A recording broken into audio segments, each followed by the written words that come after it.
next 10 to 15 years, as a specialist in this domain, what workable strategies do you think need to be employed to preserve and promote our local languages?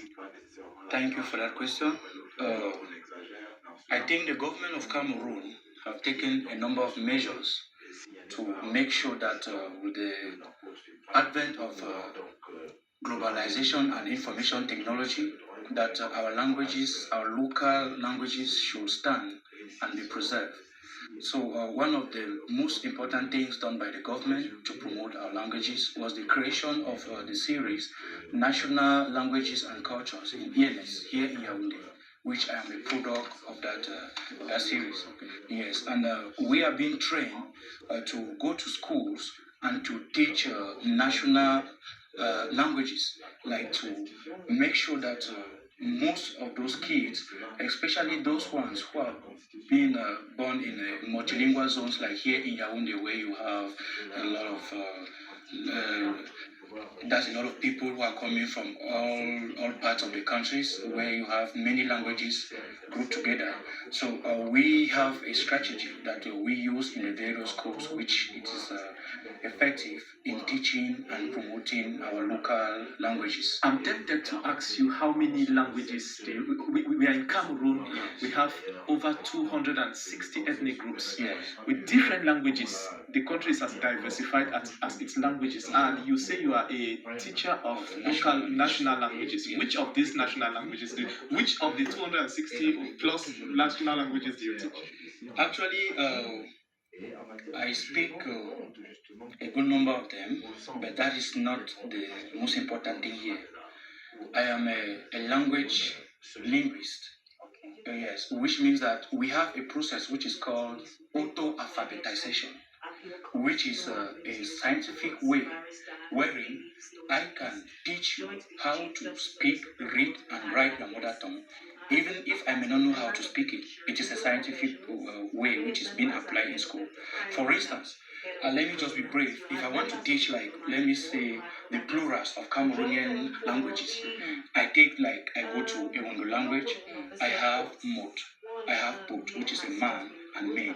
Then I go to maybe like the Lamso language, I have Kunyan, which is a pig, and then we have Akunya, which are pigs. That which appears at the beginning of changes of Kunyan, it is a marker of the plural. And then you go maybe like, for instance, Uku language, you have Fiak and Fiakse. That comes at the end of Fiak. It is a marker. So which means that we know how the languages do behave. And then this is the process of auto-alphabetization. This is the process of auto-alphabetization, where now we are able to take the learners to auto-discover their own languages and learn in the process. Okay, l'apprentissage de la langue maternelle est consacré dans les établissements scolaires du Cameroun par la loi d'orientation de l'éducation depuis 1998 et est donc décrété par le président de la République, si je ne me trompe pas. Vous, à votre niveau, quel état des lieux pouvez-vous faire, vous qui êtes en contact direct avec les apprenants?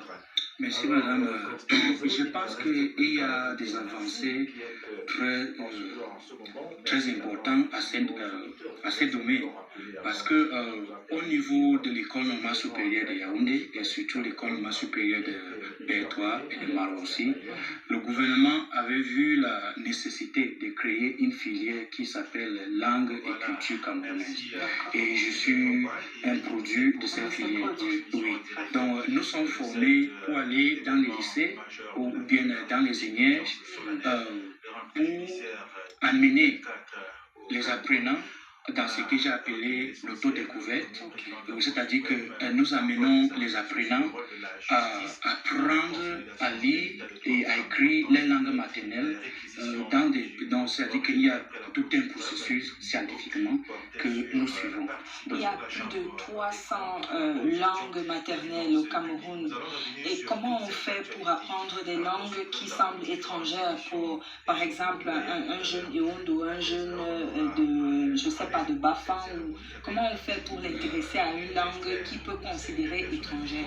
Effectivement, il y a ce que j'ai d'abord dit, les méthodes scientifiques que nous adoptons. Ça commence par l'alphabet. C'est-à-dire que la oui, phonétique. et il y a d'abord, il faut d'abord amener les apprenants à comprendre le pourquoi il faut parler la langue maternelle.